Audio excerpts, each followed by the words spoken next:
Boas noites a todos, son Antía e esta noite imos falar dun tema que está en boga nos últimos días, a liberdade de expresión en España e a recente detención de Pablo Hasél. Recordar a todos os espectadores que o hashtag desta noite para usar nas redes sociais referente ao programa é hashtag a quinta noite 3. E se queredes volver a ver o programa ou outros que xa emitíramos, tédelo tamén na nosa canle de YouTube. A conversa de hoxe vaise dividir en tres bloques. O primeiro tratará sobre Pablo Hasél, como é inevitable. O segundo, acerca da liberdade de expresión en España e nas democracias occidentais. E o último, sobre os límites da liberdade de expresión. Para estes temas, contamos coa presenza de Luís María, o cal é graduado en Dereito e expresidente do Clube de Debate Compostela. Boas noites, Luís María. Boas noites, Anita ou Antonia, xa que eu son Luís María, pois a ti tamén che vou cambiar o nome. Maira, Un placer perdón. estar aquí, moitas grazas pola invitación. Luís Maira, teño grabado que é María, cambiarei o nome máis veces ao longo do programa. Temos tamén a Diego Losada, que é graduado en Dereito pola USC, con estudos en Dereito e Negocios Internacionais e membro do Clube de Debate Compostela. Ademais, é xuíz de debate. Boas noites, Diego Losada. Boas noites a todos. Moi ben. E por último temos a Benjamín Rodríguez, que é estudante do último ano de Dereito e membro da Asociación Estudiantil Students for Liberty. Boas noites. Hola, boas noites. Moi ben. Como vos comentaba, o primer bloque vai sobre o caso Hasél. Na sentenza de Pablo Hasél, condénaselle por inxurias á Coroa, inxurias ás forzas de seguridade e enaltecemento do terrorismo. As dúas primeiras están referenciadas a temas que tratan as súas cancións, pero destas tres causas, non, especialmente o enaltecemento do terrorismo é o que leva a cabo especialmente en Twitter. É a que ten condea de prisión, as dúas iniciais non. Que opinión vos merece o caso de Hasél? Credes que é correcto que o enaltecemento do terrorismo se condene con penas de prisión, por exemplo? Calquera de vos, se queredes tomar a palabra. Maira, xa que non te citei ben nun inicio, douche o turno. Comezo eu. Sí, é certo que dis de que únicamente o delito de enaltecemento do terrorismo ten asociado unha pena de prisión na sentencia en concreta do caso Hasél, pero dos outros dous delitos sí que hai que poñer unha cousa sobre a mesa, e é que o delito de inxurias á Coroa, hoxe en día no Código Penal, está regulado tamén con pena de prisión, é dicir, cabe ben pena de prisión, ben pena de multa. Cando os demais delitos de inxurias a outras institucións, ao presidente do goberno, a ministros, a presidentes de tribunais, tamén as forzas e corpos de seguridade do Estado, só teñen asociado unha pena de multa. Entón, un dos feitos diferenciadores, que creo que hai que xa poñer sobre a mesa, é que as inxurias sobre a corona teñen asociadas unha pena de prisión que as demais inxurias a outras institucións non teñen. Se ben, a Pablo Hasél, é certo que dis, só se impón unha pena de multa de, teño notado, 10.000 euros aproximadamente. El, ademais, o que fai é nunha especie de acto que el denominaría de desobediencia civil, el non recoñece, digamos, legitimidade a esa pena e non paga. E ti en dereito penal, cando non pagas unha multa, sustitúese por unha pena de prisión, con equivalencia, non? Cada 2 días de multa cambiaría por un día de prisión. Por tanto, é certo que a única pena de prisión que se impón nesta sentenza en concreto é por enaltecemento do terrorismo, pero o incumplimento do pago das multas polos outros dous delitos deriva tamén en máis meses de prisión que, bueno, que vai acabar cumprindo. Bueno, xa lle cedo a palabra aos demais. Se queredes matizar alguna cuestión. Non, sí, o sea, totalmente o que di aquí o señor presidente. Mayra, o señor Pablo Hasél non paga, eu non sei se lle paga o abogado, pero o abogado supoño que diría, se non pagas a multa, vas a ingresar en prisión. O que pasa é que este señor di que non vai pagar a multa, di que non vai ingresar en prisión, vai se meter á Universidade de Lérida, onde sea, para non entrar na cárcel, é que parece que lle pagan por dar o espectáculo. O sea, está claro. E ademais tiña unha condena de fai uns anos que se suspendera a entrada en prisión a condición de que non volvera a delinquir, e o tipo volve a delinquir. A ver, si el Twitter quema, non le des al botón, porque vas a quemarte. O sea, é así. Entonces, vamos, a conducta deste señor, madre mía. Podemos pensar que os delitos que sean xustos ou inxustos. Podemos pensar que nos guste ou que nos guste unha tipificación, pero veo el precipicio e sigo corriendo, pues si te caes, non te vou ir despois co helicóptero. Benjamín. Sí, eu penso que os últimos movimentos que que decidiu facer, neste caso, o xa acusado, buscan atraer o foco de atención, obviamente que se fale do tema, quere tamén, imagino que quere vinculalo ás súas denuncias políticas, e coincido no análise realizado por nosotros aquí, que a nivel legal as decisións foron totalmente botar pedras ao seu tellado. Pero claro, isto non só se queda nese ámbito legal xurídico, senón que temos que analizar as repercusións sociais que pode ter e que efectivamente tivo o seu comportamento. Hai Ujú. unha cousa que me gustaría apuntar sobre o que dixo Diego, e é que eu creo que, aínda que Pablo Hasél sabe cando escribe eses tweets ou nalgúnas das letras das súas cancións, sabe que está xogando con lume, é moi difícil determinar neste tipo de delitos ex ante, é dicir, con carácter previo a escribir os tweets ou a escribir as letras, é moi difícil determinar, como dicía, se o que ti estás facendo vai a ser un non penado, porque son delitos, estos delitos de opinión, que xeralmente van na raya, van no límite, no que non é moi claro saber que pode ser delito ou que non pode serlo.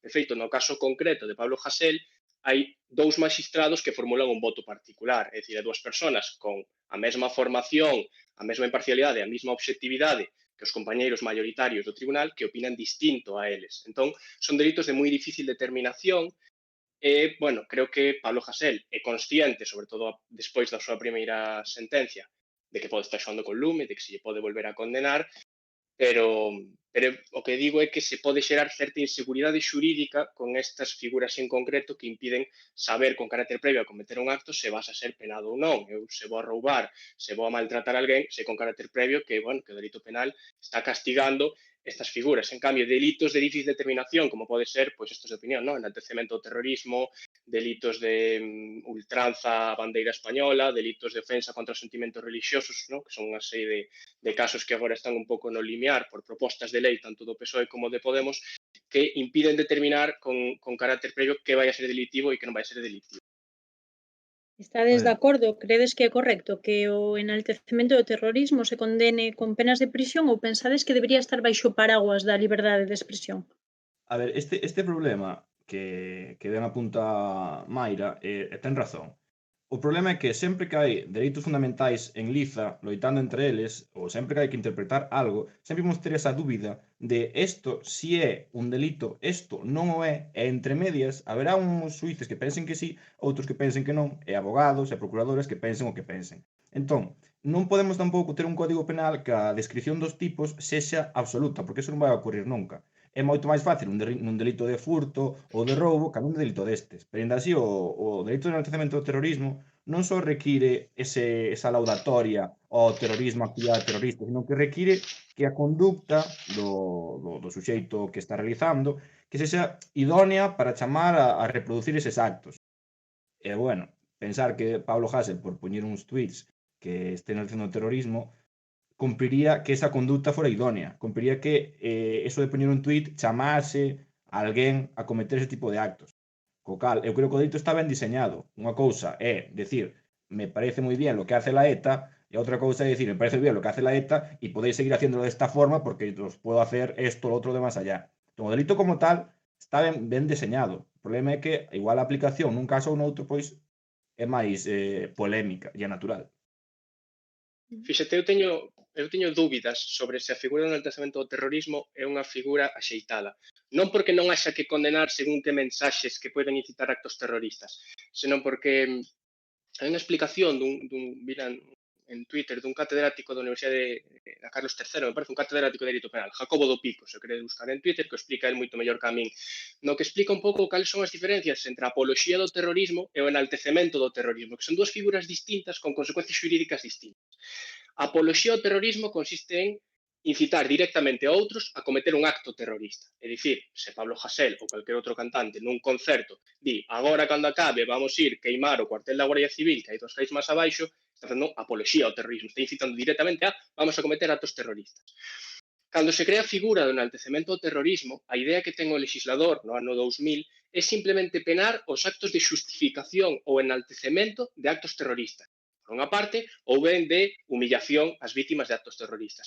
Que pasa? Que anos despois o Tribunal Constitucional dice isto non pode ser, isto é inconstitucional porque ten que estar, e isto está amparado de feito pola liberdade de expresión.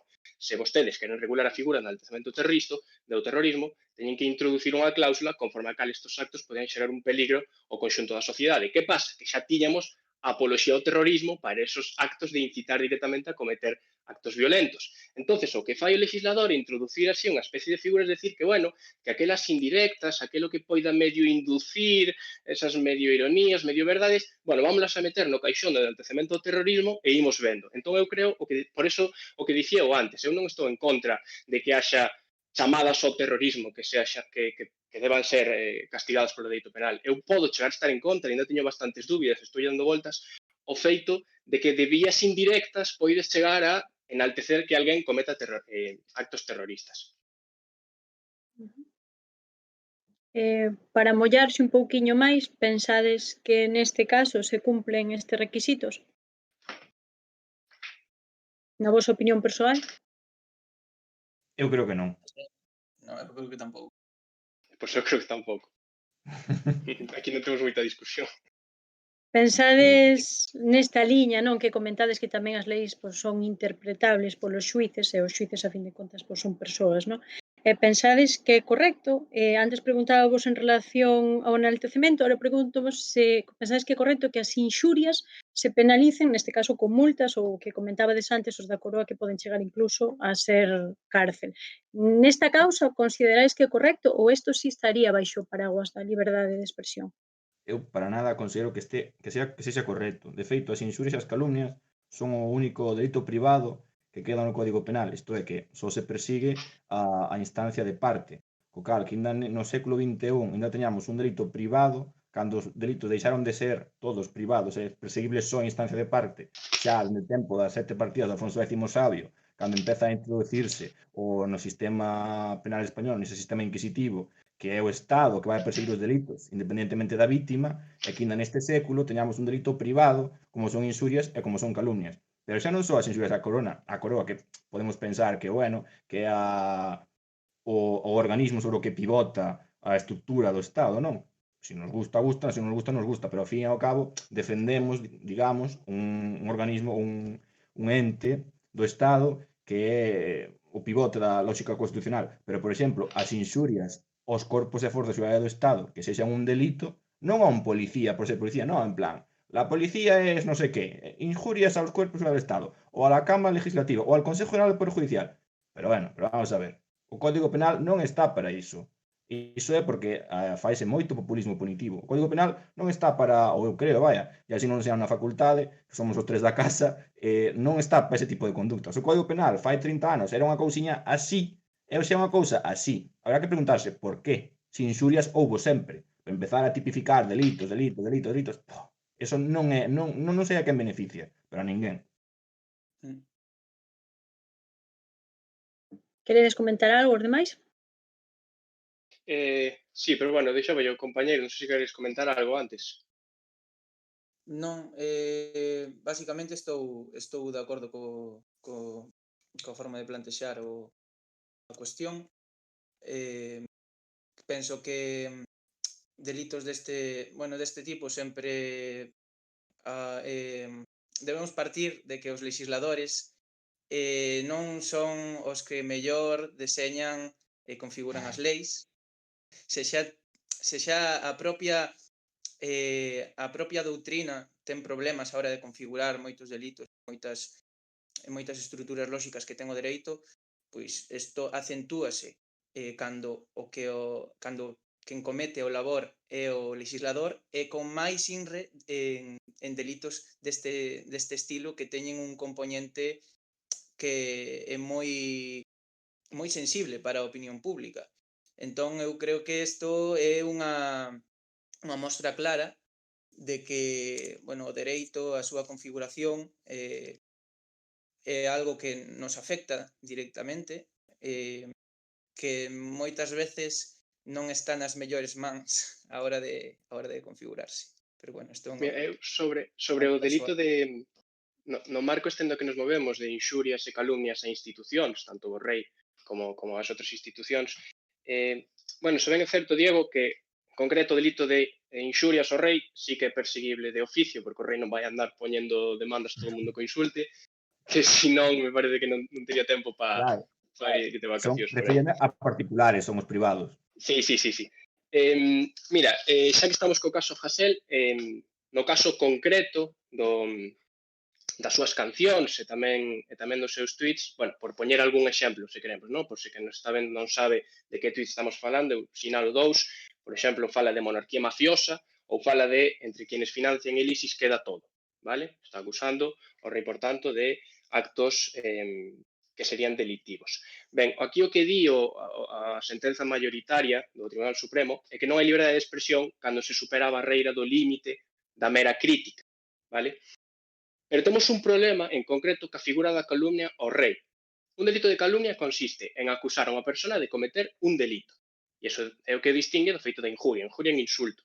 A calumnia é imputar un delito. Pois vostede é un ladrón, vostede é un maltratador. Cal é o problema co rei? O problema é que o rei, en todos os xuizos de calumnias, parte con ventaxa. Porque o rei non ten responsabilidade penal. O rei non o Non pode hai sentar no exceptio banquillo. veritatis. Por tanto, cada delito que acuses ao rei de cometer podría estar cometendo calumnia, porque o rei non comete delitos tal e como está configurada a Constitución, vale?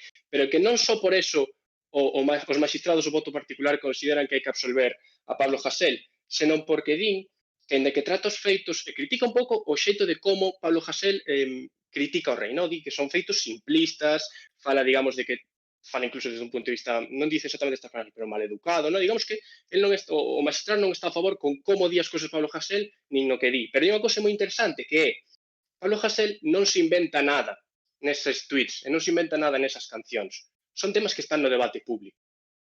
Que o rei ten trato co rei árabe, bueno, sabémolo todos, é algo público. Agora, que o rei financiou o ISIS, pois haberá xente que o crea, haberá xente que non o crea. Dende logo, é un debate que en ocasión se ten dado. Que o rei disparou ao seu irmão, eso sabémolo. Hai uns que din que foi querendo, outros que dicen que foi sin querer. Que o rei defraudou non sei cantos millóns e ten non sei canto en Suiza, bueno, pois un estarán a favor, outros estarán en contra. É dicir, son cousas sobre as que Pablo Hasél pon acento desde un punto de vista moi ácido, a veces, bueno, con palabras que podrían sobrepasar o correcto ou o educado, pero, bueno, a nadie se lle xulga pola súa corrección ao falar, senón por concreto o que está dicindo, pero que son cosas que, como decía, non inventa, pero que están no debate público. E como están no debate público, non poden ser calificados como inxurias ou calumnias. Ademais, tendo un punto de vista que a mí me parece tremendamente irónico como xurista, de que o rei, sempre se lle un delito, estaremos cometendo unha calumnia, porque o rei non ten responsabilidade penal en España e leva 40 anos sin tela. Totalmente, de feito, nestes procesos de inxurias e calumnias hai unha cousa que se chama, como aforismo latino, que é a exceptio veritatis, que é dicir, non, mire, é que isto que estou dicindo deste delito que estou apoñendo a Exacto. vostede era real, pero claro, nunca vai poder haber un exceptio veritatis nun proceso porque o rei non delinque, evidentemente. Exacto. E despois, xa que estamos, por acabar un pouco os tres delitos de Pablo Hasél, as inxurias a forzas e corpos de seguridade do Estado. No caso concreto da sentencia, di a sentencia mayoritaria do tribunal que non é unha crítica en canto a como funcionan as forzas e corpos de seguridade do Estado e que son mensaxes que son un medio idóneo para suscitar reaccións violentas, minar a confianza nas institucións democráticas e avivar o desprezo e o odio.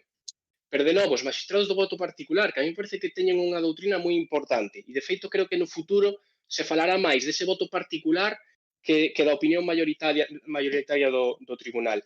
Di que os límites permisibles, e creo que nesto podemos estar todos de acordo, os límites permisibles para a crítica son moito máis amplios para forzas e corpos de seguridade do Estado, porque están expostos a un máis riguroso control das súas actividades e manifestacións que se fosen particulares. Lóxicamente, todos entendemos que é máis común e é máis permisible e máis democrático criticar a policía, o presidente do goberno, os ministros, o presidente do Congreso, do Senado, os xuíces ou quen sexa, que nos andemos criticando entre nós ou inxuriando ou calumniando entre nós.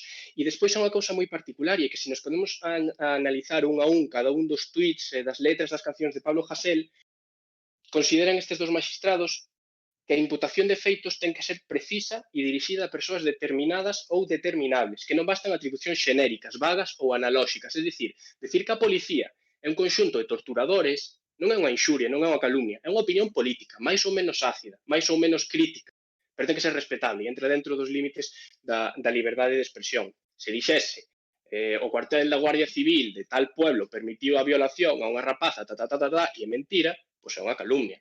Pero que digas que son pois uns violadores, pode estar de acordo ou non, pero eu, na miña opinión, debe estar amparado pola liberdade de expresión. Sí, É que de ademais, feito...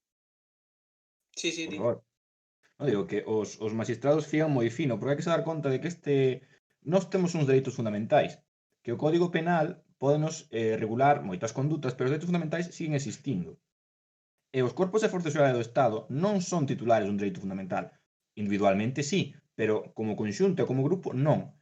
Por iso, nese sentido, se eu estou adicando a falar dos corpos e forzas de seguridade en xenérico, eu teño dereito á liberdade de expresión que non choca con outro dereito. Simplemente está chocando cunha lei do Código Penal. E iso non é un dereito fundamental. Non sei se me estou explicando. Sí, Sí, sí. sí, Totalmente. de A él protección que asiste ten un para dereito delito. fundamental. E aos corpos e forzas de seguridade do Estado, non. Se fose un individual, sí, o dereito ao honor, á intimidade, o que sexa, como dixo Maira, o cuartel de non sei onde, pois son unhas persoas determinables. Pero se eu me dedico a insultar á a policía non ten un dereito fundamental á honra. Eu sí teño un dereito fundamental a expresarme. E iso tiña que haber sido ponderado polos magistrados. Bueno, ten que estar ponderado Sí. polo legislador, porque temos todo un capítulo de delitos ás institucións. E Sí, pero de feito hai, como dicía antes, hai unha proposta en concreto de Unidas Podemos na que propoñen pois derogar toda unha serie de delitos e me parece, falo de memoria, me parece que estes en concreto non piden a súa derogación. Así que se pide, por exemplo, do ultraje a España. Pero estes en concreto non. non me resulta extraño. Benjamín, querías intervir antes? Sí, eu quería apuntar sobre a intervención que acaba de facer Luís, ante agora no anterior, sobre os particulares. Sí que evidenciase un problema que tamén pode darse perfectamente. Eu sempre digo que cando se abre a veda, a hora de limitar dereitos, como pode ser neste caso a liberdade de expresión, os seguintes límites funcionan como cun efecto bola de neve, é dicir, cando comeza a primeira limitación, ven outra. En que sentido o digo? En que a calumnia, o feito de imputar un suposto delito a alguén, é que pode ser empregado de forma, bueno, excesiva, se non ponderamos efectivamente os rangos, os niveis de protección, mellor dito, que otorga a Constitución a un dereito fundamental como é a liberdade de expresión. É dicir, significaría levar o delito de calumnias ata tal punto que se non existe unha sentencia condenatoria sobre algunha persoa cometera algún delito, entón sería casi perseguible que persoas comenten sobre feitos que ao mellor ou presenciaron ou saben ou incluso discuten que se cometeran e que efectivamente aínda non están demostrados en sentenza firme. Entón, o punto de ponderar sempre os dereitos en relación ás garantías que dá o sistema xurídico tamén volvese fundamental a hora de efectivamente de opinar estes temas. Unha das características deste caso é a representatividade pública, o altavoz que tiña Pablo Hasél. Creedes que estas penas, ben sexan multas ou ben sexan de cárcere, deben ir en relación á repercusión mediática ou o poder de influencia que poda ter a persoa ou pensáis que deben ser iguais para todo o mundo? Sí, vou empezar eu, se me permitides. Sí, É adiante. que, tal e como están tipificados os delitos, necesariamente ten que estar relacionado coa súa, como decirlo, coa súa publicidade, no? Co famoso que sexa. De novo, o concreto delito de enaltecemento o concreto delito de enaltecemento ao terrorismo precisa incitar a outras persoas a que poidan cometer delitos. Home, se estamos os 4 aquí falando e me poño a alabar algún grupo terrorista, enténdese que a miña capacidade de difusión e de influir en vos que vayades a cometer un delito é moito máis reducida que a que pode ter pois, un cantante nun concerto ante milleiros de personas ou un político ou quen sexa que ten miles de admiradores ou millóns de admiradores. Por tanto, o feito de que ti teñas unha exposición pública tal e como está, decía, hoxe en día regulado, claro que se ten en conta.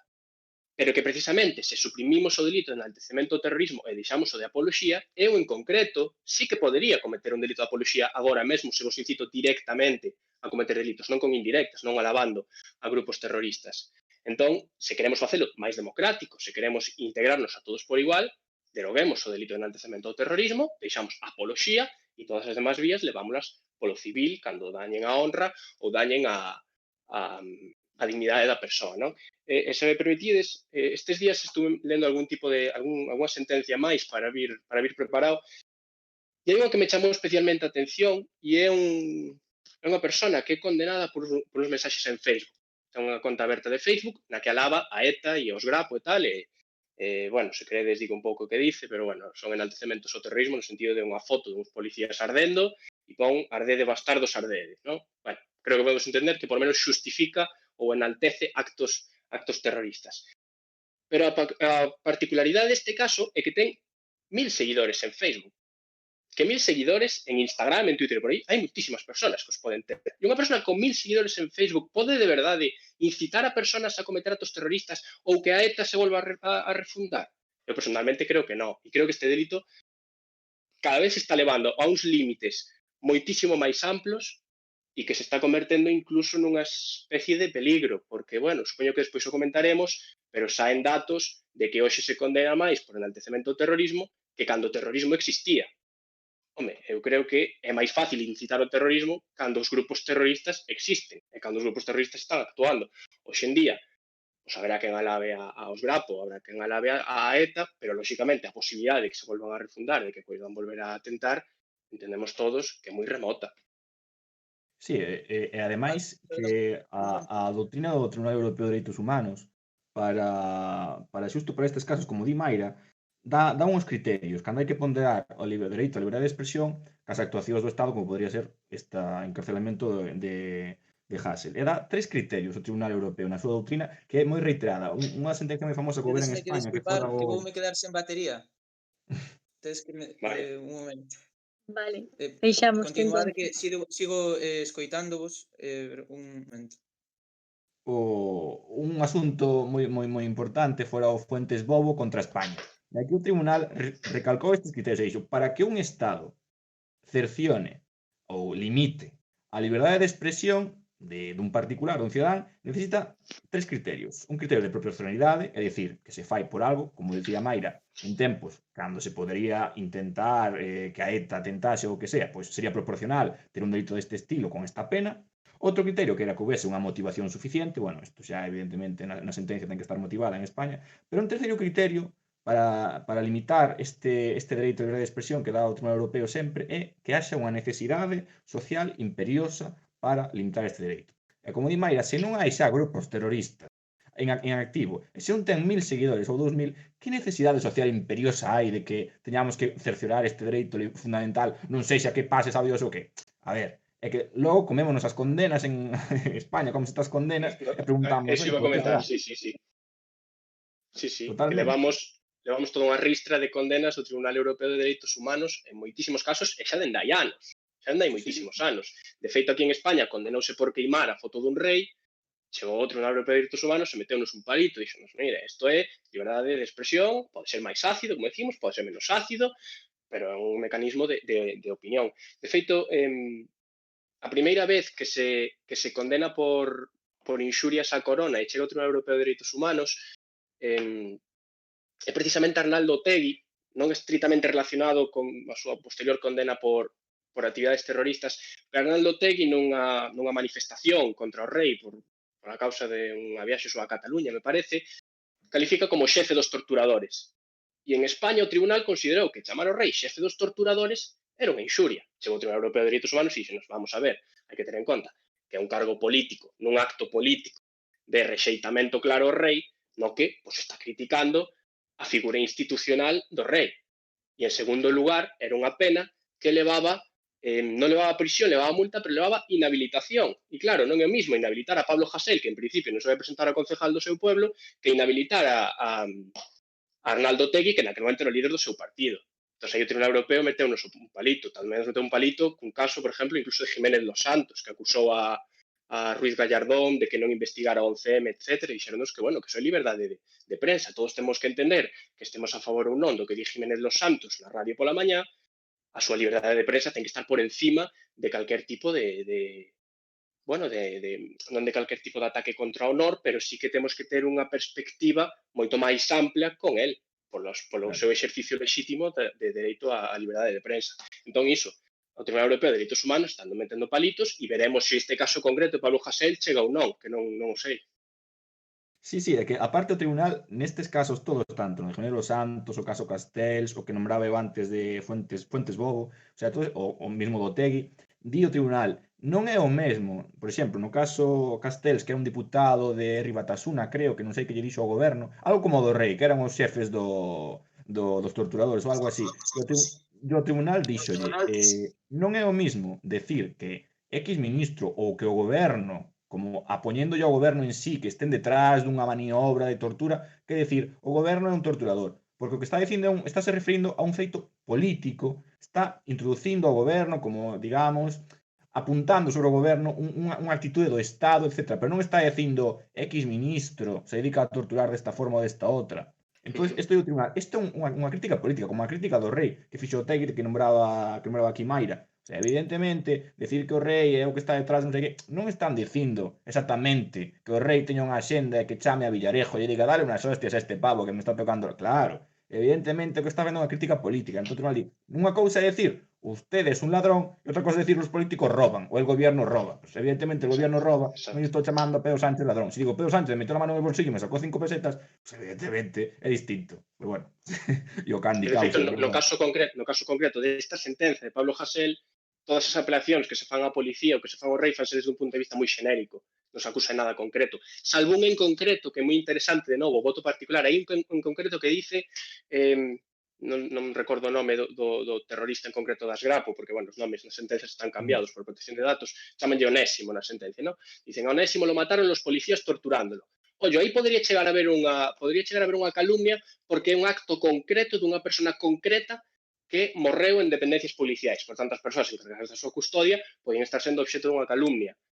De feito, é un dos tweets que ten en conta o tribunal na batería de 40 e 50 tweets a partir dos cales condena. Pero o voto particular pon un punto de vista moi interesante que dice que Onésimo morreu en circunstancias policiais extrañas e, de feito, posteriormente instruíuse un proceso por torturas que acabou nunha pena leve. É dicir, nese caso concreto non hai calumnia, porque chega o caso a un tribunal, o caso posterior, exceptio veritatis de que falaba Losá, é dicir, se algo é verdade, non é calumnia, e demostrase que polo menos houbo algo de tortura ou houbo certas dúbidas en como faleceu aquela persona da cárcel. Entonces, bueno, pues de novo, creo que os magistrados do voto particular actúan cun xeito un pouco máis correcto de como fai o resto do tribunal. Que despois gustaríame comentar unha cousa, pero bueno, estou falando demasiado, quero darlle paso ao meu compañeiro tamén. Benjamín, que te nos quedache a medio antes. Sí, nada, xa arreglei. Non din seguido moi ben o fío agora. Sei do que estades falando de Jiménez Los Santos e así, pero non podo dar unha opinión porque non seguí en o A pregunta concreta era o da repercusión en todo isto. Que pasa que si teus compañeiros citaron xa diferentes cuestións, pois Maira, si queres terminar o aporte que quería decir e saltamos a outra pregunta. Mira, é que hai unha cousa que pasa que se fai na sentencia, un momento que aquí está. Hai cousas que se fai na sentencia que non me gusta absolutamente nada. Explícome. Na sentencia de condena a Pablo Hasél, esta última pola que ingresa en prisión, ao principio da sentencia, as 4 ou 5 primeiras páxinas teñen en concreto 40-50 tweets que son valorados e son condenados por enaltecer o terrorismo, por inxurias ao rei, ou por inxurias ás forzas e corpos de seguridade, ou por unha mezcla de varias, non? Porque o mesmo tweet pode cometer os 3 delitos.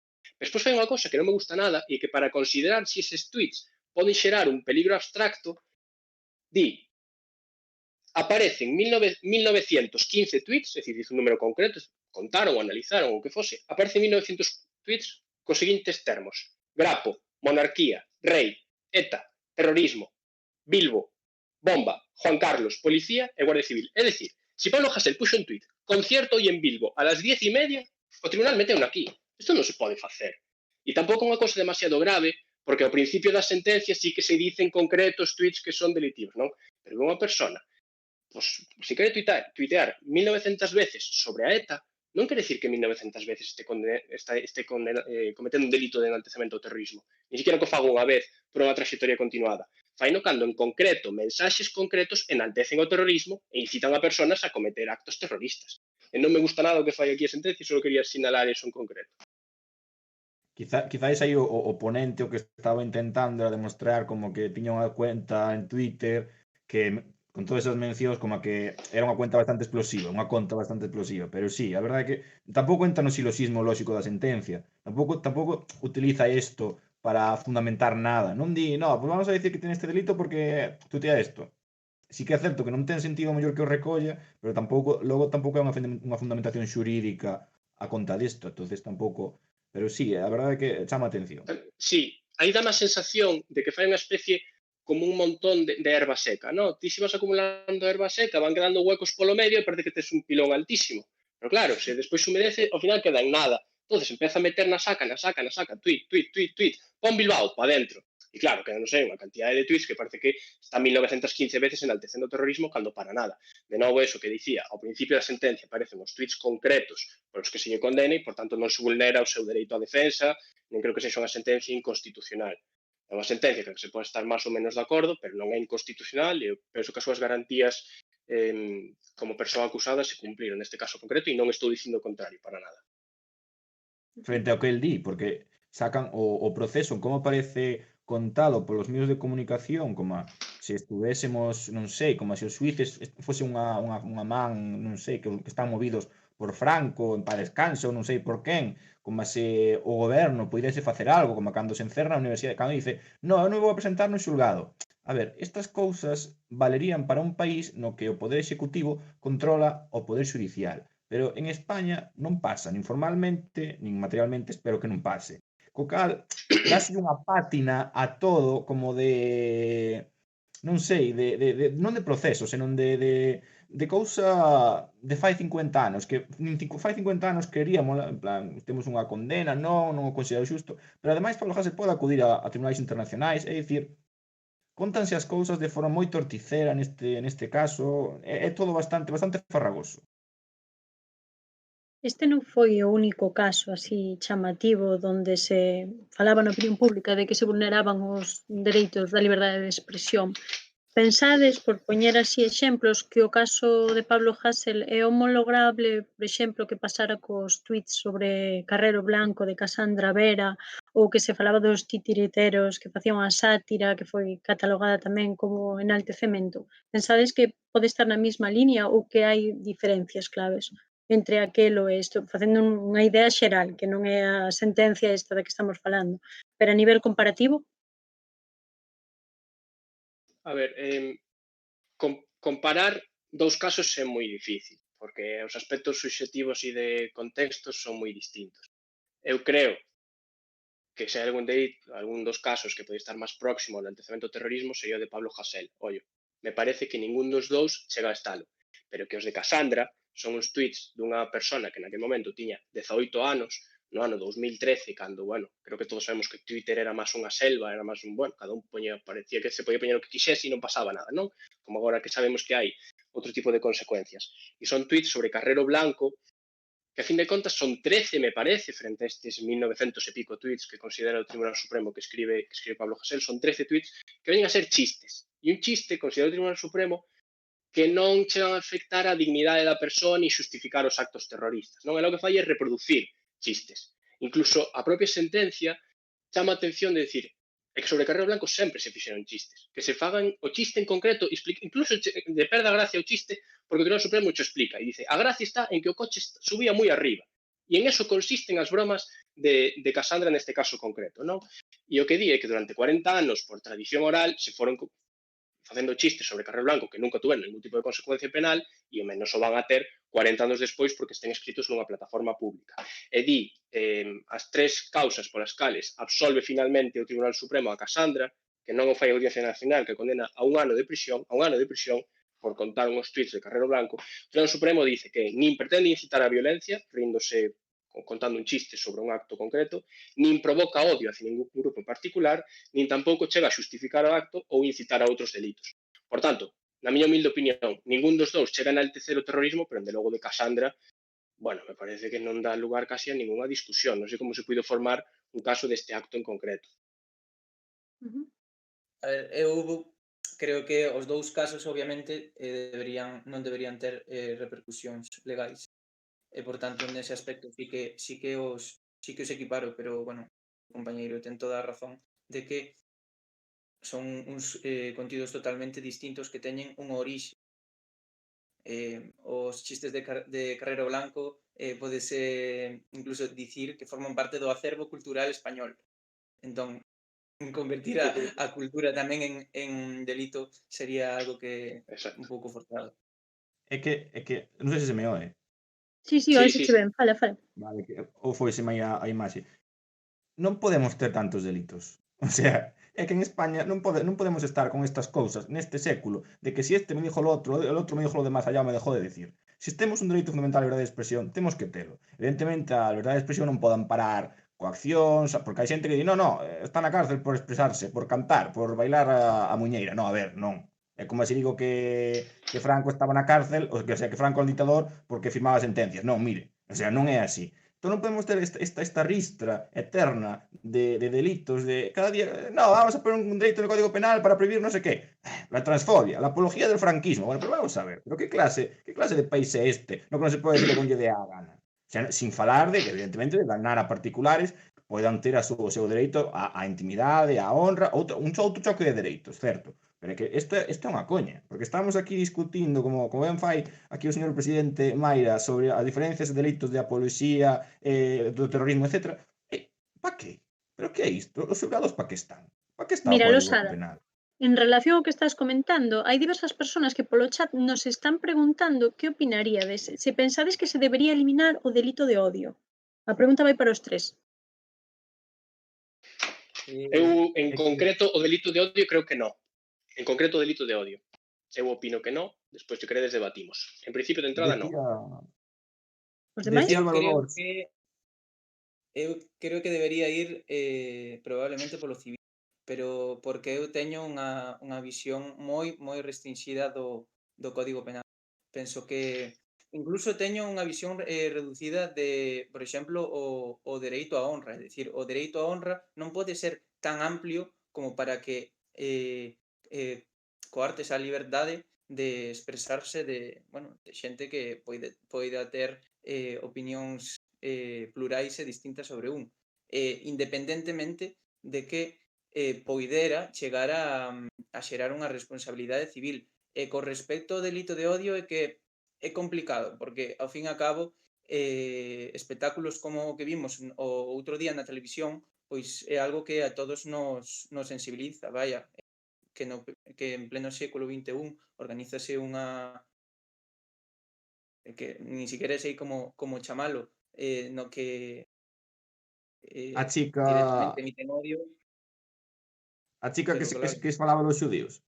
Sí, Sí. é que é algo que choca moito, pero que de todas formas non creo que a pesar de que a todos nos repugnan esas actuacións, non creo que deberían pasar polo cepillo do Código Penal. Creo que unha sanción civil suficientemente desalentadora como para desincentivadora para evitar estas condutas que dende logo son indesexables, creo que sería suficiente. Pois fíxate, eu neste caso concreto, por empezar un pouco a discrepar, que creo que non estamos discutindo nada. Neste Sí, caso concreto, eu creo que o delito de odio sí que ten que estar tipificado. Ollo, eu tamén unha cousa que estou, bueno, teño dúdas, non? A veces dolle voltas, uns días vexo moi claro, outros días non o vexo tan claro. Vamos a ver, a finalidade do Código Penal non é exclusivamente protexer as vítimas. Dícese que o Código Penal e o Dereito Penal non nace para protexer a vítima do autor, nace para condenar a vulneración da lei. Cando estamos violando a lei, estamos afectando os principios mínimos de convivencia, vale? Para reparar o daño causado a outro, temos a vía civil. Por eso eu creo que cando pois insultas a alguén ou acusas de calquer cousa que poida dañar a súa honra, a vía procedente é a vía civil. A vía penal queda para os casos Perdón, máis graves. Fálase sempre do principio da última ratio penal da intervención mínima, só os casos máis graves que non teñan acollida por calquer outro ordenamento xurídico, teñen que acudir á vía penal. E creo que en concreto os delitos de odio sí que causan un daño ao colectivo, á sociedade, vale? E sobre todo no acto concreto. De feito, é curioso porque o Código Penal prevé precisamente motivos antisemitas. Fala motivos religiosos e dice motivos antisemitas en concreto. Creo, de feito, que a fascista que outro día se manifestaba vai a ser condenada por delito de odio nun futuro. E que, de feito, creo que iso é un éxito do sistema judicial español, que se está criticando moito, que se permiten facer estas cousas. Eu creo que non. A Fiscalía xa entrou a investigar, eu creo que acabará nun xuizo e que probablemente sexa condenada por delito de odio. E creo que estes casos concretos nos que se poden, neste caso sí, incentivar a colectivos a colectivos de persoas destinatarios deses mensaxes, non necesariamente que vayan a cometer delitos, pero sí que vayan a afectar a convivencia que entre todos nos damos por motivos religiosos, étnicos, de sexo, do que sexa, que neste caso sí que teñen que estar castigados polo Código Penal. Pois eu penso quería que non. facer, E de feito, solo adiante, quería adiante. facer unha matización rápida, que non pola vía civil, senón pola vía administrativa. E despois teño unha réplica, pero tocache intervir, entón espero. No, eu penso que para, a ver, que podríamos pensar en como se configuraría o delito de odio. Pero isto dos termos antisemitas que aparecen no noso Código Penal, eu é que ás veces cando era máis rapaz e vía os chistes de xudíos e tal, eu é que non chegaba a comprendelos, porque claro, é que en España non hai xudíos. Pero como podemos ter un Código Penal que nos proíba meternos con xudíos cando non son un colectivo para nada odiado en España? Que recordo a Quevedo con Érase un hombre o nariz pegado, e eu que sabía con 14 anos que os xudíos tiñan a nariz grande, ou que os xudíos estaban manejando a banca mundial. É que, por favor, como podemos ter un delito para non meter cos xudíos cando non hai xudíos en España? O sea, cantos xudíos hai? E creo que o máis xudío que hai é o santo prepucio del niño Jesús que anda por aí nalgún relicario. Porque outra cousa, non sei o que é, que vamos, pareceme increíble.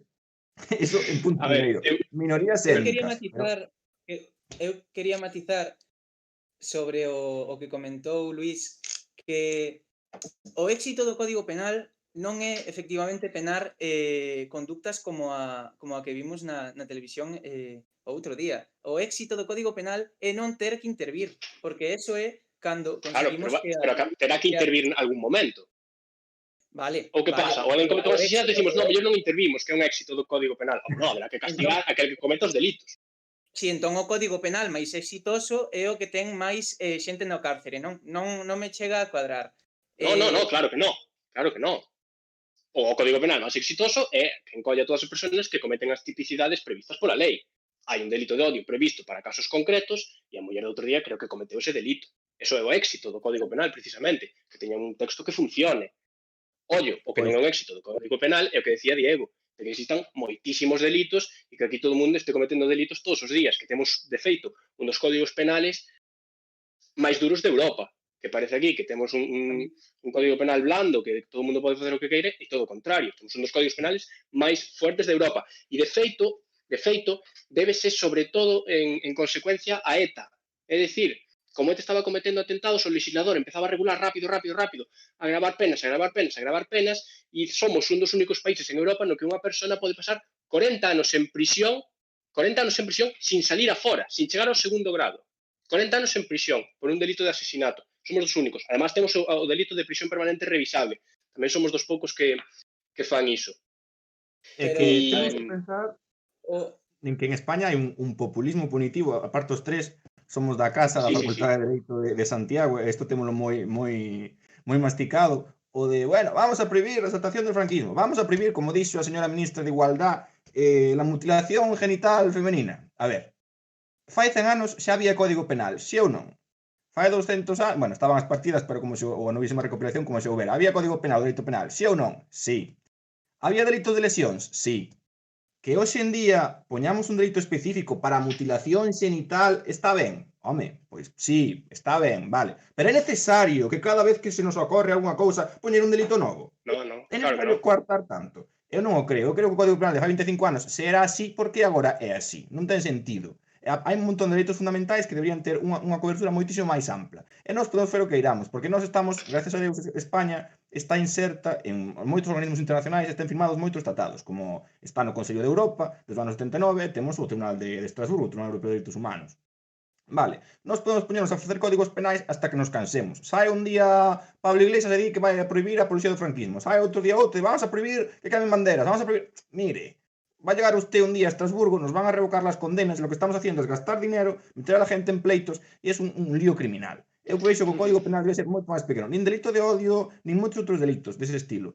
Se alguén se dedica á propagación de odio, bueno, xa sabemos, é un tipo máis complexo, que é o de, bueno, comprendemos todos como funciona. É un delito no que o xeito activo, é dicir, o delincuente, pois a partir de certos trazos identitarios dun grupo, pois promove, bueno, non o odio, pois senón que se executen accións en contra disso. Vale, para que? Se vostede mata a un xudío por ser xudío, vostede ten o delito de asesinato, o delito de homicidio, ten o delito de lesións. Se alguén o induce directamente, pois será castigado por inductor, por cooperador necesario, por cómplice, por lo que sea. Se é unha rapaza que ademais parece Arancha, que salía en Cuéntame, que era tamén a facha da serie, a decir, es que el judío, non sei que. Bueno, muller, pois el judío e por que non el gitano, yo que sé. Que diga o que queira, se que viñan os xudíos de España que lle poñan No, unha demanda para pedir se eu quere. aí non podo estar de acordo porque creo que eses actos concretos de manifestacións tan amplias de odio hacia colectivos concretos de personas traen os remorsos das peores épocas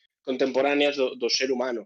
Que Gustaríame teñen que estar castigadas pola vía... a min un Perdón. momentiño que xa o cortamos 2 veces e non o deixamos comenzar. Quería facer un aporte antes, voulle dar esta palabra a él.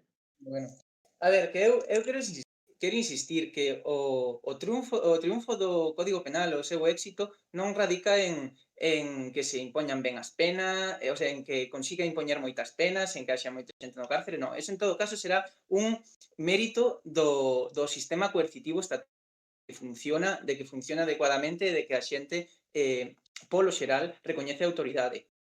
Eu creo que o obxectivo do Código Penal, un supraobxectivo, aparte do obxectivo concreto que sea punitivo ou de evitar desincentivar conductas, a súa aspiración é non ter que intervir, é un dereito de última ratio que utilizámolo efectivamente para evitar ou correxir certas conductas, pero unha sociedade como saudable consíguese mediante o orden moral. O orden moral non é o mesmo que o orden xurídico. O orden xurídico non ten que impoñer a moralidade que nós queremos conseguir, que, para empezar, impoñer unha moralidade pode sonar moi ben se son obxectivos mínimos, pero a moral eu conciboa como eminentemente subxectiva. E o obxectivo é conseguir se queremos establecer un obxectivo, será ter unha sociedade virtuosa, unha sociedade que non cometa os delitos e que, polo tanto, o dereito,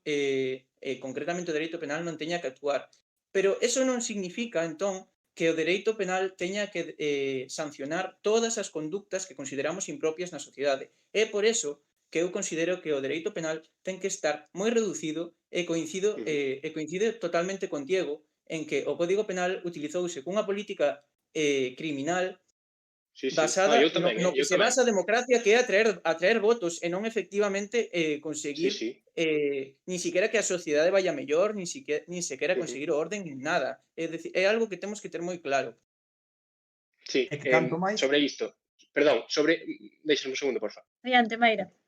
Sí, sobre isto en concreto, sobre o que comentaba Diego, por exemplo, é un moi bon exemplo o tema do delito da mutilación xenital feminina, porque é unha reforma que se fai hai uns anos, no 2015 ou por aí, no que se introduce un apartado segundo a un artigo que xa estaba castigando ese delito. Pero claro, como non decía en concreto mutilación xenital feminina, pois había dudas. E como había dudas en prensa e na opinión pública, porque xa estaba penado. Extirparlle a alguén unha parte dos seus aparatos sexuais xa é un delito en España. E de feito penase ca mesma pena de prisión, logo non vale para nada. Porque se lle poñemos unha pena máis larga, digamos, mira, isto básase nunha violencia estrutural hacia as mulleres, que teñen que sufrir, e, por tanto, xustificamos que ten que ter unha pena máis grave a mutilación xenital femenina que outro tipo de mutilacións xenitais. Ollo, aí está xustificado. Pero se lle vas a poñer a mesma pena de prisión, é que estás regulando o mesmo delito 2 veces. Estás gastando tinta, a fin de contas. Entón, por suposto que estou a favor con vosotros de que hai que reducir os delitos que existen no Código Penal, porque hai moitísimos, e que hai un populismo punitivo neste país ás veces alarmante, non? De que é certo, que agora ponse de moda non sei que, plas, delito. Como se o delito fose a solucionar algo. Hai outras vías, por suposto. A veces moito mellores que o Código Penal. Pero no concreto delito, no que estábamos falando, que é o delito de odio, eu creo que polo daño que pode crear o conxunto da sociedade, un clima incluso de medo que poderían sentir as persoas que están sendo atacadas polo delito de odio, que ese delito en concreto, creo, xa digo, son unha persona que duda moito, que cambia moito de opinión, pero creo que debería estar tipificado. É que, con respecto a isto, hai moitos partidos que utilizan o Código Penal como arma política. Como vamos a prohibir esto para que no vengan estos a hacer esto, los otros de más allá, sabemos todos qué partidos estaban diciendo que Pablo Hasél había ido a la cárcel por rapear y que si rapear era un delito y que si tonterías del estilo sabemos quiénes son. El problema es que si les hacemos caso a este tipo de xente, todos sabemos quen decía que iban a prohibir os partidos de X tipo porque tiñan tales ideas. Eu a camín decía Álvaro Dors, que foi un gran xurista da nosa facultade, que el concepto de justicia é máis de filósofos que de juristas, porque os juristas somos po dereito.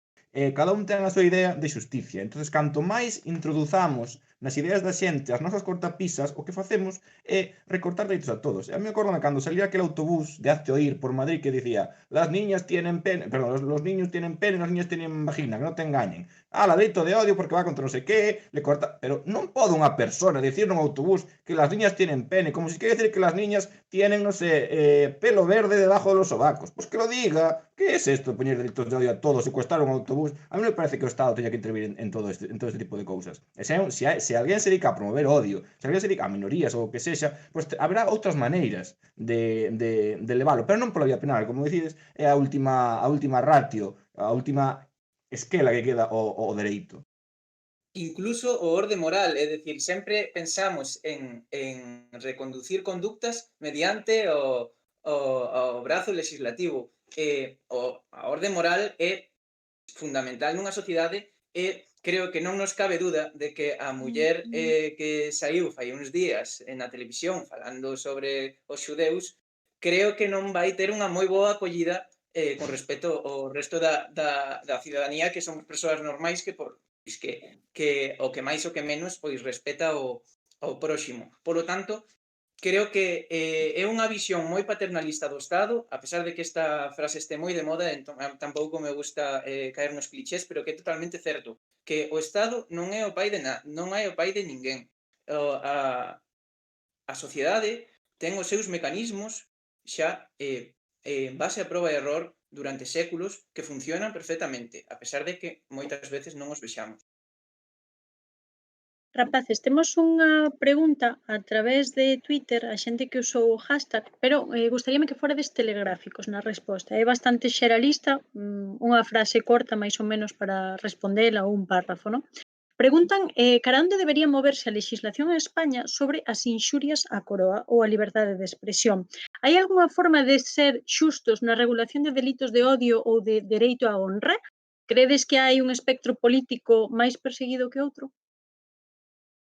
Respondede dunha forma breve. No, eu non creo que haxe ningún espectro máis perseguido que outro. Como decía antes, o delito de odio apuxéronlle os de acto ir por decir que las niñas tienen vulva, igual que yo querían poñer a Pablo Hasél por decir que la policía es nazi. Eu non creo que haxa un espectro ou outro espectro. A ver, os xuíces teñen ideoloxía, pero non a poden usar na sentencia. O cal, para nada. E como decía Homer Simpson, deje que sus hijos crezcan libres y felices. Esa é a miña política criminal. Dejar a la gente que sea libre, no último do último, decir, oiga, mira, esto ya no. Pero hasta que llegue aí, pues mire, que faga o que queira, e que se molesta, habrá que se aguantar como se aguantamos todos. Ou se non poñerlle un pleito polo civil, que é onde se sacan cuartos. Total, o dereito penal non cobra nadie. Os demais? Que si credes que vos repita algunha parte da pregunta, porque é un pouco A mí sí, porfa. A mí sí, que non me quedou del todo. Preguntábamos que era múltiple, son tres nunha, preguntaban hacia onde debe moverse a legislación en España sobre as inxurias á coroa ou a liberdade de expresión, se había forma de ser xustos tamén na regulación de delitos de odio ou dereito á honra. E despois o que respondía o teu compañeiro, non? Si estaba máis inclinado hacia un lado ou hacia outro en espectro político. Bueno, respondo eu xa, pero non teño moito máis que comentar. Creo que a cita de Diego é perfecta. Eu incluso completaría coa frase del Fari de deja a los chavales que camelen. Eu creo que eu xa din a miña opinión anteriormente de que o Código Penal para min tería que ser mínimo e que, polo tanto, a donde debería avanzar as inxurias a Corona? Pois fora do Código Penal, así de claro. A pesar de que, bueno, pode haber xente que considere que ten que haber un certo respeto ás institucións democráticas. Eu creo que ten que haber un respeto aos dereitos e liberdades individuais que están fronte ao poder político e para moitas veces para defendernos do poder político. Sí, Se podo. bueno, pois sobre a pregunta de hacia onde se moven as inxurias, políticamente vanse a mover se non a derrogación, polo menos vais a suprimir o delito de pena de prisión. Creo que todos estaremos un pouco de acordo en que insultar ao rei non debería ser motivo de que estés no cárcere, sobre todo cando insultar ao presidente do goberno, os ministros, os presidentes dos tribunais, etc., non supón prisión. Non entendo por que o rei ten que estar por encima dos demais. De feito, chegou ao Tribunal Europeo de Dereitos Humanos e dixo que teña unha posición de árbitro ou unha posición atribuída pola Constitución neutral non fai que este exento de responsabilidades políticas e que, por tanto, poden existir, de novo, críticas ácidas contra el. É dicir, o Tribunal Europeo de Dereitos Humanos xa nos di que se castiguen as inxurias ao rei vai contra o propio espírito do Convenio Europeo de Dereitos Humanos. Por tanto, as inxurias á corona, eu creo que se moven e que se deberían mover, dende logo, sin ninguna dúbida, deberían suprimirse as penas de prisión. E probablemente tamén este de acordo cos meus compañeros en que se deba despenalizar. Se unha persona considera que sufriu un daño tan grave a súa dignidade e o seu honor que ten que ser reparado, sempre lle vai a quedar a vía civil, que é unha vía moito mellor para todas as partes. Poden chegar a acordos entre eles, acabamos pronto e ímonos para a casa. Evitamos as penas de banquillo, etc. Pero ollo porque últimamente estuve vendo unha tendencia que me parece moi importante sinalar de que moitas veces os xuristas que hemos no recurso fácil de vamos a lo civil. Pero ollo, porque a vía civil é unha vía moitas veces máis de ricos que de pobres. A vía civil basase nos cartos. E unha persona que se pode permitir formular demandas continuamente, pode acabar causando daños, ¿no? O dereito civil ten máis asociado ese carácter, de feito nace como un dereito máis burgués, ¿no? Un dereito daquelas clases máis pudientes, no que a pesar de que hoxe en día en España pues, a xustiza é gratuita, todos gracias a Dios podemos acceder á xustiza, hai xuristas que están alertando de que utilizar meramente as vías civis pode ser unha especie de castigo ás persoas acusadas, ¿no? De que se lle vayan impoñendo demandas continuas, ter que facer fronte a pagos continuos. Bueno, a mellor hai xente que non lle pode facer fronte ás responsabilidades civiles derivadas de daños á dignidade de outras persoas. E, en segundo lugar, sobre se está inclinada a xustiza neste país,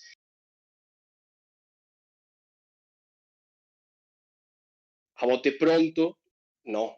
Os xuíces, aínda que se diga a veces como un dogma, creo que son obxectivos e son imparciais. Ollo, o Consejo General do Poder Judicial, que é o órgano do goberno dos jueces, está constitucionalmente politizado. O Congreso dos Diputados e o Goberno son quen elixen o Consello Xeral do Poder Judicial. E o Consello Xeral do Poder Judicial é quen nombra os magistrados do Tribunal Supremo. Os magistrados do Tribunal Supremo son os que resolven as apelacións, as casacións e os que sentan xurisprudencia neste país e os que marcan os pasos que teñen que seguir as futuras sentencias. De feito, temos un fantástico profesor na facultade que sempre nos dicía que os mellores xuíces eran os de pueblo, os xuíces de primeira instancia, eran rapaces que acababan de sair da oposición e que, por tanto, bueno, eles aplicaban a lei como eles entendían que era a lei e tiñan ganas de facelo ben. Pero que pasa? E os propios xuíces, os propios fiscais recoñécencho. Para subir tes que ter amigos, para subir tes que mollar en política. Por tanto, creo que os xuíces son obxectivos e son imparciales, pero teñen un claro sesgo ideolóxico. E o claro sesgo ideolóxico mayoritario que se vai impoñer no Consello Xeral do Poder Judicial do Tribunal Supremo será o sesgo ideolóxico que nese momento existen nas Cortes Xerais. Non digo que resolvan según a cousa lles parece de dereitas ou de esquerdas, pero sí que a ideoloxía de cada quen impregna pues, como apreciamos cada un dos casos particulares que chegan aos tribunais. Eu non comparto que o dereito civil sexa un dereito burgués. De orixe burguesa, dixen, de orixe burguesa. Bueno, de orixe burguesa a codificación, pero o dereito civil leva aquí desde tempos de, iba a decir Justiniano, pero Justiniano moito antes. É un dereito romano, canónico, o sea, para nada comparto iso. E se alguén non pode pagar unha indemnización, pois peor o fai tendo que ir ao cárcere. Eu penso que poderíamos ter desde ilícitos administrativos de non venga usted aquí a insultar al presidente das Cortes porque le ponemos unha multa e non fai falta ir ao Código Penal, para nada. E logo, os xuíces teñen ideas? Sí. O sea, claro que teñen ideas. É claro que para ascender, como diría Bernardino Varela, esos juzgados de pueblo, que son sin dúbida sitios moi serios, e que non son, a veces, pensamos que non son tan serios nos tribunales altos, e sí o son. Que os xuíces teñan unha idea non implica que non resolvan ben. como Exacto. poden ter moitas ideas e non resolve, eu non comparto esa idea do Consello, de que o Consello sexa unha forma de colocación política, para nada a comparto, e menos na Fiscalía, porque a Fiscalía, os fiscais é un poder, a Fiscalía é un poder, unha parte do poder executivo, ni siquiera poder judicial. A Fiscalía sí cumple as ordes dentro dunha autonomía, sí que cumple as ordes do fiscal xeral do Estado, que Sí, está sí, posto polo presidente do goberno, bueno, polo ministro de por presidente do Xustiza. goberno. Incluso en Sí, moitos sí. países o ministro de Xustiza é o fiscal xeral. Eso sí que o vexo, porque é normal que o goberno queira ter unha política criminal ou unha política do que sexa, e diga, pois vamos a perseguir máis estes delitos. Así que os fiscais, en vez de pedir 2 anos, se o delito pide de 1 a 3, van pedir 3. Eso é natural. Pero que os xuíces teñan ideoloxía, pois haberá cos teña, haberá que non, e haberá quen sexa parvo perdido e que diga que os epidemiólogos son parvos, e haberá que lle poñer a correspondente queixa ou que sexa. Pero non creo que os xuíces teñan ideoloxía, ou polo menos non a poden usar Claro, pero eu ostentosamente non na digo que, sentencia. perdón, Diego, eu non digo que utilicen a súa ideoloxía e que resolvan conforme a la boda ETA vamos a condenalo. No, pero creo que no feito de que todo individuo ten unha ideoloxía que impregna absolutamente todas as súas relacións, como se relaciona cos seus familiares, cos seus amigos, como interpreta os textos, como toma decisións na súa vida, un xuiz tamén está afectado, ainda que non queira, pola súa propia ideoloxía a hora de tomar decisións. E que, sobre todo, en delitos de opinión, é difícil, ainda que queiramos, ser obxectivos e ser imparciais. Lóxicamente, eu estou absolutamente convencido de que se chega ao Tribunal Supremo un caso pois, de enaltecemento ao terrorismo que clarísimamente non o é, por moito que estén en contra a ideoloxía do acusado, van a absolvelo, porque aplican a lei, porque é a súa función, porque é a función que como sociedade lle damos aos xuíces. Pero, a hora de valorar probas, a hora de tomar decisións, impregna a tua ideoloxía. Mira, un exemplo moi claro é a sentencia do Tribunal Superior de Xustiza de Navarra no famoso caso da Manada. Se vos acordades, dos 3 xuíces, 2 condenan abuso sexual e formulas un voto particular dun señor que dice que esa señora non é que la violasen nin abusasen sexualmente dela, é que non fixeron nada, é que foi consentido. Vamos a ver, non creemos que ao mellor ese xuiz estaba impregnado por certa ideoloxía patriarcal. Non digo que No. el sexa un maltratador, ni sexa un machista, ni nada polo estilo, pero que el ten unha concepción das relacións sexuais dende a súa propia subxetividade que impregna a valoración que fai duns feitos que sí son obxectivos e que cada un pode darlles unha valoración. Valorar unhos feitos e valorar unhas probas é tamén unha posición ideolóxica.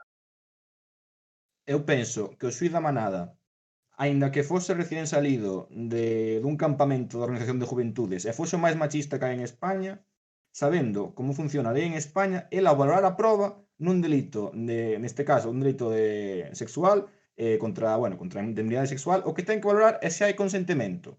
Pode pensar que as mulleres son máis listas, máis parvas, superiores, inferiores, pero el só ten que valorar se hai consentimento. E para valorar unha proba, un pode ser de dereitas, de izquierdas, de centro, ou pode ser Por o xurado suposto. popular. Eu non creo. Vamos a ver, seguramente o señor este que emitiu o voto particular sabe Dios en que estaba pensando, porque parece ser que os outros dous non tuveron ninguna dúbida, este señor sí, resulta raro, pero bueno, cada un na súa... Claro, alguén ten que decidir, e este señor decide, porque sacou a súa posición e decide. Ele o que ten que ver é se hai un consentimento nesa proba. Se ele parece que está de jarana, podemos pensar que é machista, home, podemos pensar que é machista, pero é que non ten que ver. Se eu son unha persoa moi de dereitas e creo moito na monarquía como institución fundamental do Estado, pero son xuiz, e a medín que calquera que dixo correr a parvo e que iso xa é un delito, pois a mellor non o ten por que parecer, porque eu teño que facer unha ponderación de dereitos fundamentais. E teño que ver como dixo, cando, como, que todo o que estamos falando. E que eu crea na Sí, monarquía sí. ou non, resbala para iso. E vamos, é que podo ser de dereitas ou de izquierdas e ter un pleito do Tribunal Supremo sobre os usufructos, e vamos, xa me dirá vostede se vou decidir se unha persoa ten dereito á propiedade dun inmoble, porque eu sexa de dereitos, de izquierdas ou sabe de que. Pero eu Eu non iso non o che creo. discuto Gustaríame eso. darlle un Diego, momentiño a palabra a Benjamín. Sinto cortaros, pero perdón, leva sí. un Sí, sí, ratiño sí, xa perdón. que non fala, así que faga algún aporte tamén, que se non entre vos dous copáis deso debate. A Adiante, ver, Benjamín. eu lin parte do... Bueno, era un voto particular larguísimo, pero sí que lin parte dese voto particular, desa sentencia da Audiencia Provincial de Navarra. O xuiz dá certos argumentos que son interesantes de analizar de cara a observar se existe consentimento ou non. Pero o que sí que é moi evidente, solo hai que ler unha páxina desas 100 para darse conta, é de que as expresións que emprega e a forma de expresarse sí que denotan un certo desprezo cara á víctima.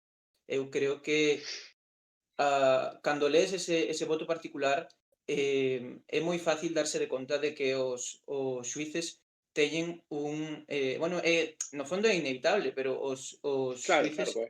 a maior parte deles, os que non intentan loitar contra contra esas ideoloxías propias que un ten e intentar apartalas, os que non intentan eso, teñen unhas ideoloxías marcadas que transmítese non só na argumentación xurídica, senón tamén no fallo. Este xuiz, bueno, claramente era un xuiz de dereitas, pero non só de dereitas, senón conservador, porque denótase que a práctica, bueno, a actividade enxuiciada, pois, el observa con desprezo cara á víctima. Entón, a xustiza está politizada. Creo que é inevitable.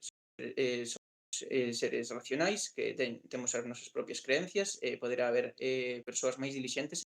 O que non pode ser é que no sistema haxa unha carga ideolóxica maior, no sentido de que a separación de poderes non sempre se cumple en todos os seus aspectos e, como di Diego, claramente o que nos di o noso profesor de Dereito Procesual, eso mírase nos xuíces de abaixo con respecto aos xuíces de arriba.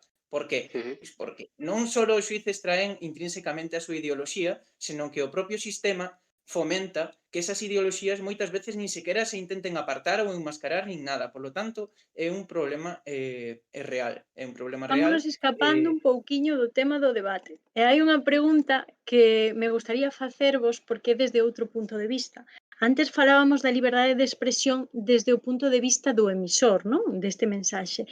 Quixera saber que pensades desde o punto de vista do receptor. Si considerades que se debe aplicar igual a persoas anónimas, a cidadáns correntes ou a persoas públicas, como pode ser, pois, o exemplo típico, un político. É o mismo insultar a un cidadán que insultar a un político? No, eu creo que non. Eu non creo que haxa doutrina en Europa, polo menos, que nin no common law ni nada que diga que sexa o mesmo, para nada. É un servidor público, é o que dicía antes deses criterios que nos dá o Tribunal Europeo de Dereitos Humanos. Hai que facer un xuicio de proporcionalidade, de evitabilidade, é dicir, non é o mesmo. É unha persoaxe pública, igual que nós podemos ver fotos da nena da Isabel Pantoja en Ibiza, en bañador, nunha revista, e non podemos ver ao mellor de outra persoa e publicalas. Se eu vou á casa de Antía e colle fotos que ten ali, sabe Dios facendo o qué, e poña a publicalas, pois igual meto nun lío bastante gordo. Sin embargo, se saco unhas fotos eu que sei, aos fillos do Paquirri ou a quen sea, en Ibiza ou onde estén, en bañador ou medio desnudo, como sea, sí, porque é noticiable, é un dereito de liberdade de expresión, xa non, sino de as comunicacións, etc., que son as bases dos fundamentos do orde político. Todo o que o Tribunal Europeo e a doutrina española, cando falábamos destes casos todos tan polémicos, o TEG e tal, era o que dicía, en plan, o rei será o rei, pero que por estar aí é normal que a crítica política inclúa o pico do sistema, é o habitual. E aínda máis no caso de políticos, non só famosos, que tamén, pero aínda máis no caso de políticos. Porque un político é político porque nós como sociedade decidimos que ese señor iba a ocupar un cargo político. É unha persona elixida polo pobo, halle de rendir contas ao seu pobo. É unha responsabilidade política inherente ao seu cargo. E a responsabilidade política non é que nos sentemos nunha mesa redonda unha hora e durante unha hora dicirlle, mire, que a súa lei de presupostos xerais do Estado non prevé inversións suficientes para non sei que obra pública, non sei que comarca, non? No, responsabilidade política consiste en decir vostede é líder dun partido de corruptos ou vostede é un comunista ou vostede o que sexa. Pues, por suposto que a liberdade de expresión ten que ser moitísimo máis ampla para cargos públicos e, sobre todo, para cargos políticos e, por suposto, tamén para o rei, claro. Hai unha pregunta que moi típica, pero que é inevitable nesta situación, non? Que sería para vos, cales serían os límites para vos da liberdade de expresión? Moi xenérica, pero pode dar para moito razonamento.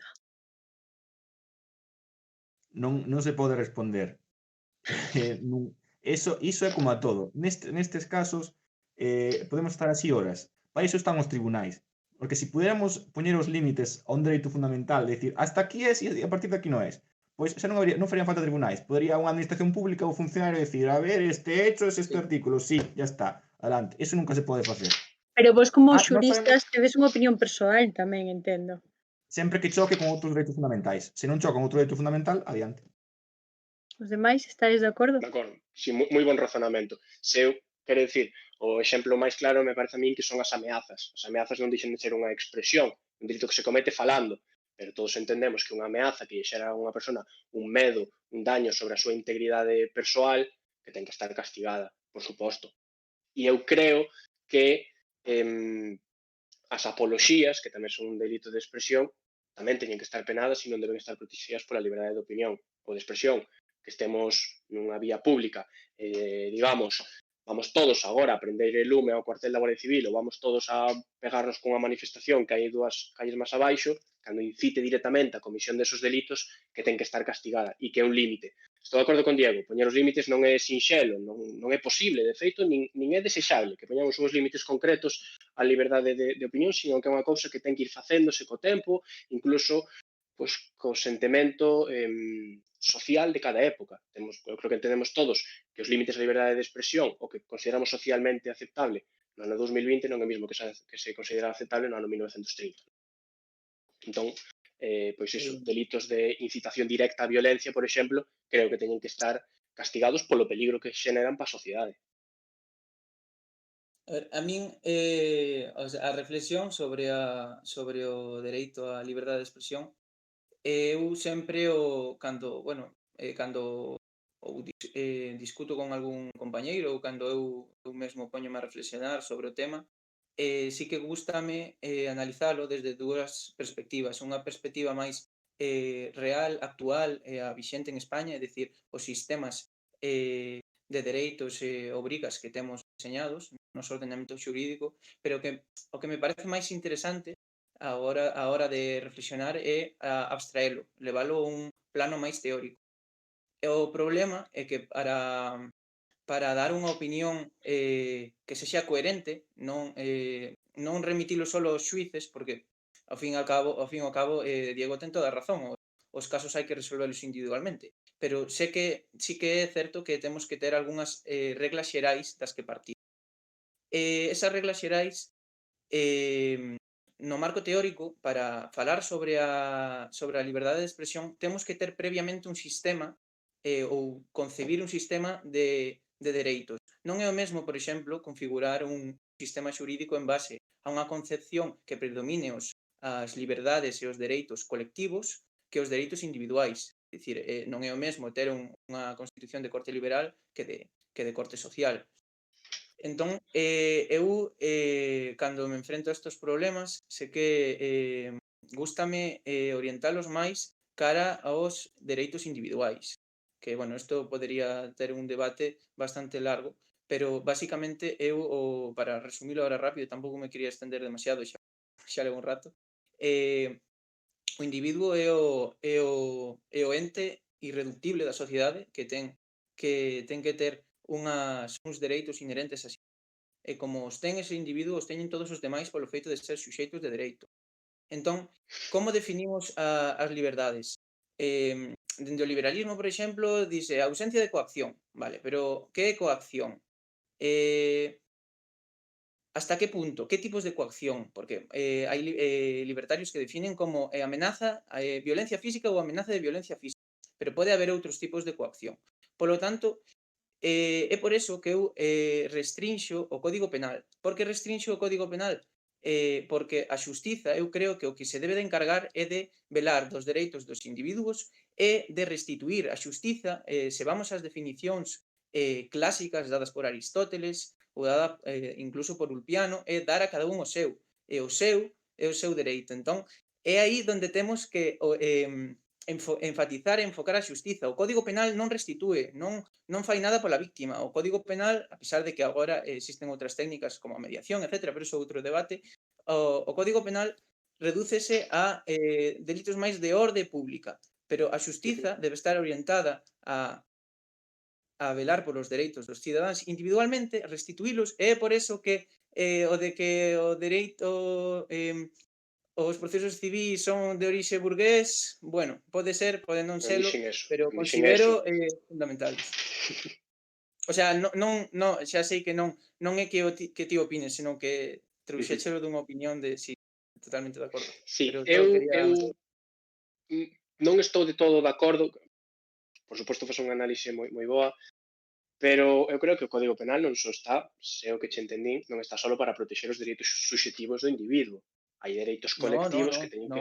claro, Vale. claro, Hai dereitos claro. colectivos que Sí, teñen que estar protegidos a pluralidade democrática, que é unha cousa que só se pode exercer en comunidade, todos entendemos que ten que estar protegida.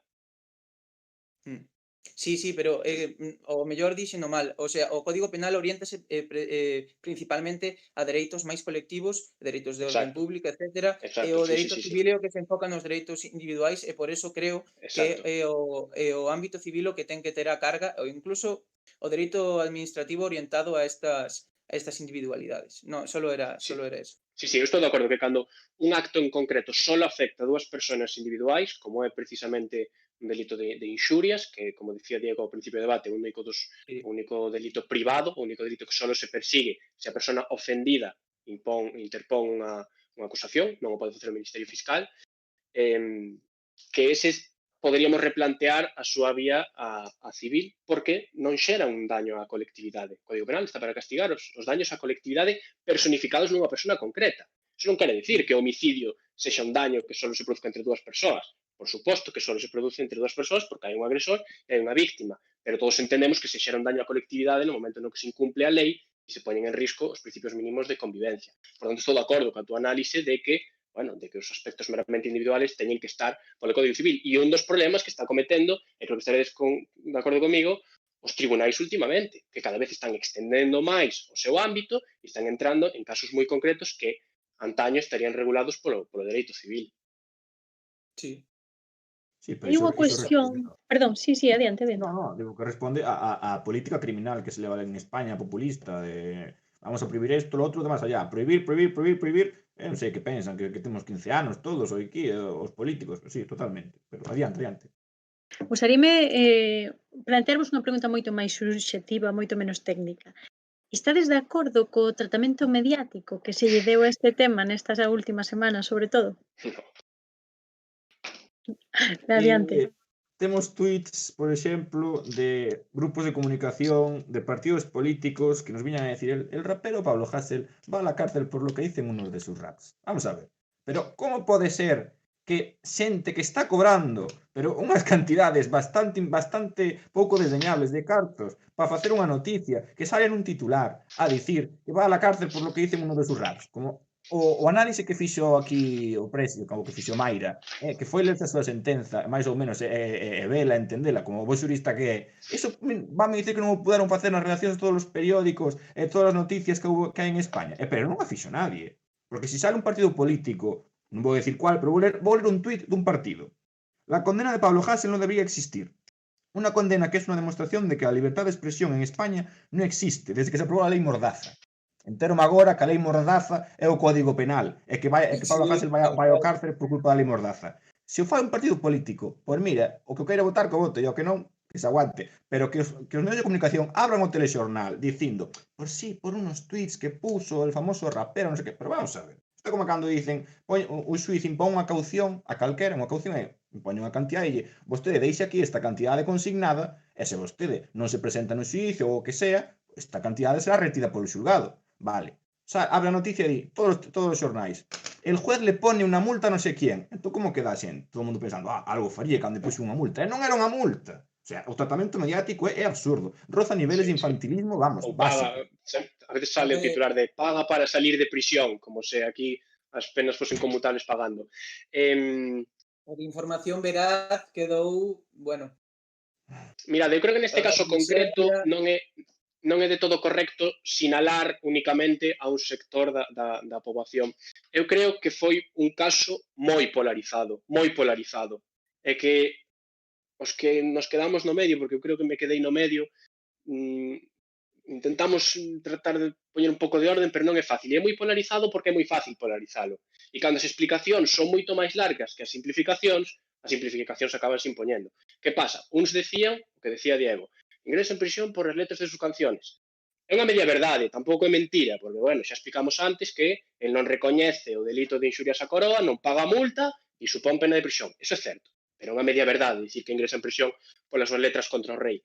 Pero tamén houve outra parte que interesadamente pintou a Pablo Hasél como unha persona profundamente delictiva e decía, non ingreso en prisión por enaltecer el terrorismo, ingreso en prisión por un delito de agresión previo, por un delito non sei que, empezaban a sacar delitos que tampouco é absolutamente certo, porque Pablo Hasél é certo que está condenado a outros 4 delitos máis, pero 2 deles non son firmes, e un delito que non é firme non se impón unha condena. Por tanto, é falso decir que Pablo Hasél ingresa en prisión por un delito pois de agresión previa a non sei quién, non, porque non hai unha sentencia firme definitiva que dice que esa persona está condenada por ese delito en concreto e mentre unha sentencia non é firme non se aplican as súas consecuencias. Por tanto, creo que foi un debate moi polarizado, moi sesgado, que cada un barreu para a súa casa, pero que de novo o tratamento informativo pois brillou pola súa ausencia.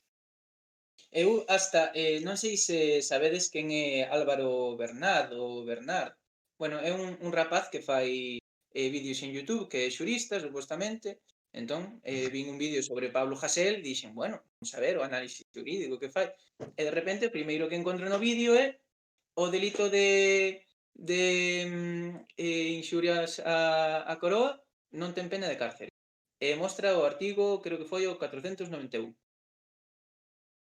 Abro o Código Penal e o artigo anterior, o 490, di expresamente que o delito de inxurias á coroa ten pena de cárcere. É dicir, nin sectores que poderíamos chamar casi especializados, porque el vai de xurista, é que nin sectores especializados fan un tratamento da información adecuado. Entón, é que actualmente non te podes fiar de nadie. A presunción non é de veracidade, a presunción é de engano. Entón, pois, bueno, tamén é interesante que a xente o saiba e que canto máis se amplíe estas sospeitas, esta desconfianza de cara aos medios de comunicación, non só os tradicionais, senón os non tradicionais tamén, vai ser ao final vai ser o máis saludable para a poboación para que poda informarse por ela mesma e non depender do seu medio de confianza.